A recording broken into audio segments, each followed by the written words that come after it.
I'm just gonna take you for a walk around the yard because I'm not used to doing this, so I'm gonna be swinging the camera too quickly probably. So this is walking out from the house.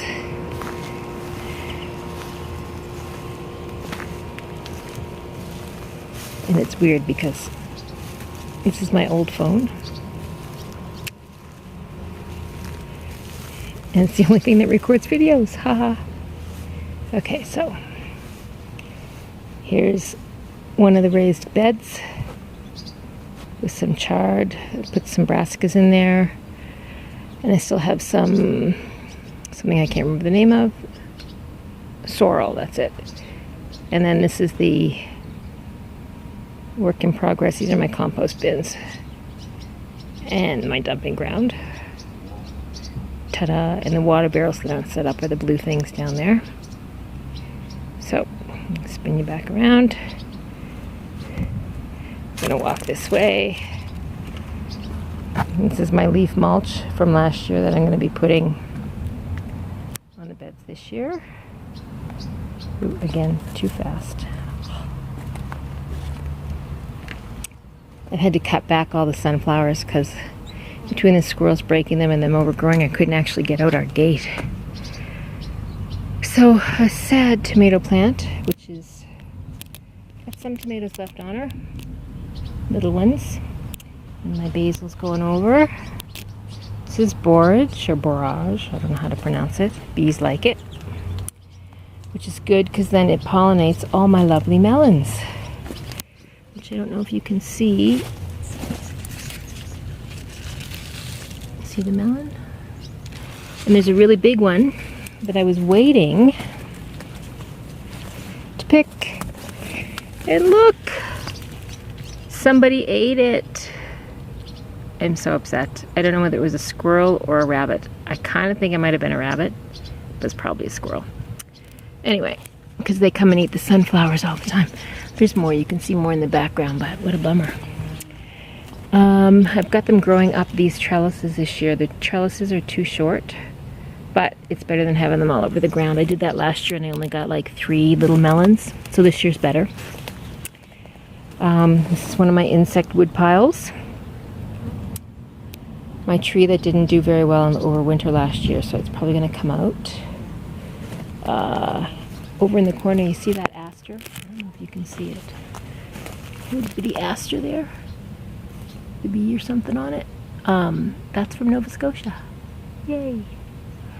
My dandelion, which I grow, is wilting because it's so hot out right now. And I love this time. It just took off. If you're looking for a ground cover, fantastic. Okay, this is the chard, one of my favorite foods in the world. This, I have no idea what this is. I lost all the labels. I'm kind of hoping that it's, I don't even know. It's not, I think it might be cauliflower or cabbage. That's collard greens, and I know it's not that. So we'll see. And my kale has recovered. I think I showed you all the aphids and everything that were on it, and voila, I don't know what happened. All of a sudden, the aphids went away. And that's it. So yeah, I'm happy about that. This was a volunteer tomato that I just let flop all over the ground. The bugs can eat that, so they don't get my actual tomato bed, which is right there.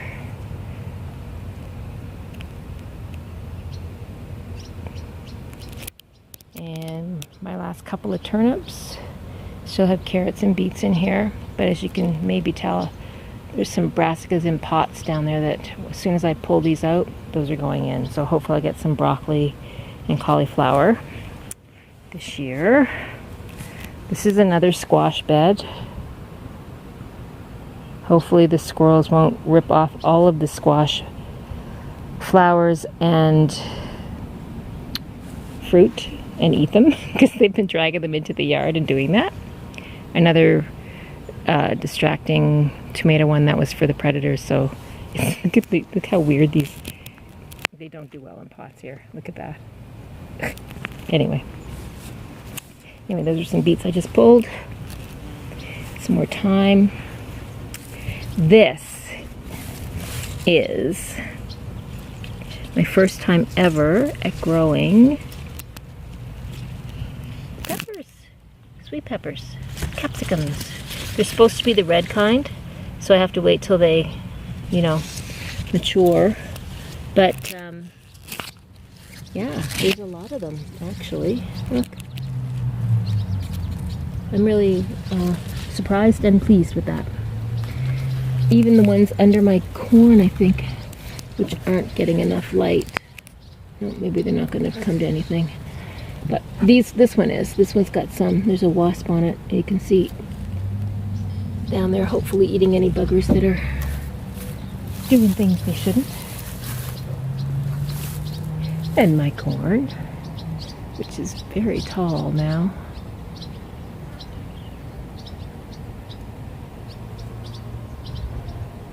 There's some cobs on there. More sunflowers. Ooh. And the tomatoes. They're finally starting to get some color. Took them forever this year, and I had to cut everything way back to force it. I have a feeling it's not going to be the warmest fall. So yeah, oh, you can see my shadow now everywhere. So I did a lot of Romas this year. We'll see. I never did Romas before.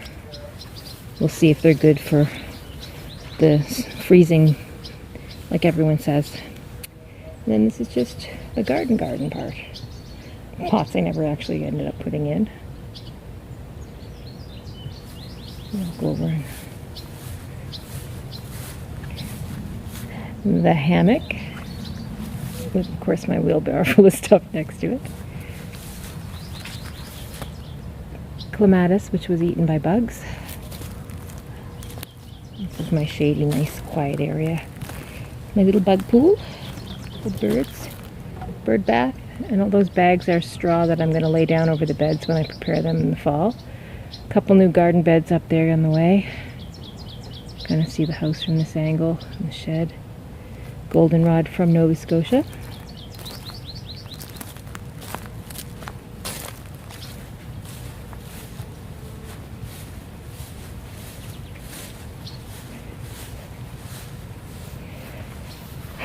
Chevreau, which I still have to figure out how to dry. Spice. My blueberry, which I have not planted. Oh, and more squash. I'll show you. I'm going to try it on a trellis as well, but check it out. Every day someone comes and takes a chew on this one. Brr. Tea plants. Look, one, I bought 3. Only one survived, but it's real tea. So that one's dying, and that one's not doing so good. But this one's okay. Right here, so fingers crossed.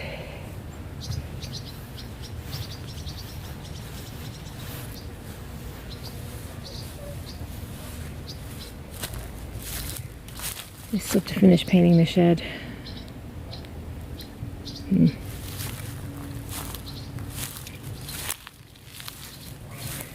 This is a native plant. I think it's verbascum.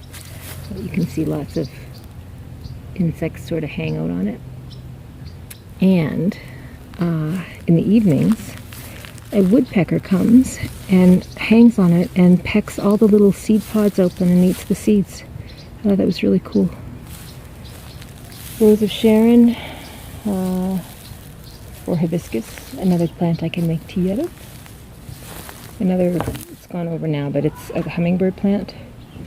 You can see some of this is what the ends look like. The hummingbirds come to it every day. And that's pretty much it. That's the garden tour.